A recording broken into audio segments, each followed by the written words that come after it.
যেন চ্যাম্পিয়ন্স ট্রফিতে না থেকেও আছেন সাকিব আল হাসান, সাকিব আছেন দর্শকদের প্লাকার্ডে, সাকিব আছেন জার্সি নাম্বারে। সাকিব আল হাসান বাংলাদেশের একটা অবিশ্বাস্য সেরা অলরাউন্ডার। আমাদের সবাই ওকে পছন্দ করি, আমরা ওকে চাই দলে তাড়াতাড়ি ফিরিয়ে আনার জন্য। সাকিব আল হাসান বাংলাদেশ এমন একজন ক্রিকেটার, বাংলাদেশ ক্রিকেট যতদিন থাকবে সাকিবকে মিস করবে।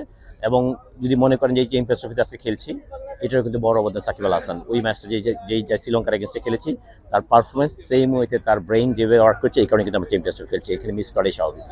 সাম্প্রতিক সময়ে বাংলাদেশ ভারত ম্যাচ মানেই উত্তেজনা, মাঠ থেকে সেই উত্তেজনা ছড়ায় মাঠের বাইরেও। শেষ কয়েক বছরে সাউথ এশিয়ান ব্যাটেলে পরিণত হয়েছে বাংলাদেশ ভারত ম্যাচ। তো আমরা আশাবাদী আজকে বাংলাদেশ ইন্ডিয়ার সাথে ম্যাচ জিতবে ইনশাল্লাহ।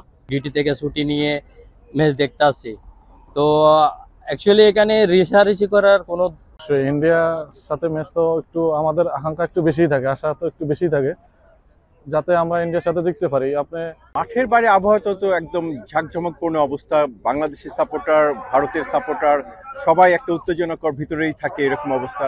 মাঠের ভিতরে যেরকম উত্তেজনা খেলোয়াড়দের মধ্যে, বাইরেও আমরা যারা সাপোর্টার আসছি, আমরা কালকে আসছি বাংলাদেশ থেকে। ওভারও যদি দেখি, আমরা জানি India strength wise, performance wise সবকিছু মিলে ওয়েল হেড। তারপরে বাংলাদেশ যখন ইন্ডিয়ার সাথে খেলে, তখন যে কোনো ওয়েতেই কিন্তু আপনি এইজ লেভেলে দেখেন, সব লেভেলেই দেখেন বাংলাদেশ একটা কম্পারেটিভ ক্রিকেট খেলে। সেই প্রেক্ষিতে ডেফিনেটলি আমরা আশা করি একটা এক্সাইটিং ক্রিকেট দেখার আশা করি।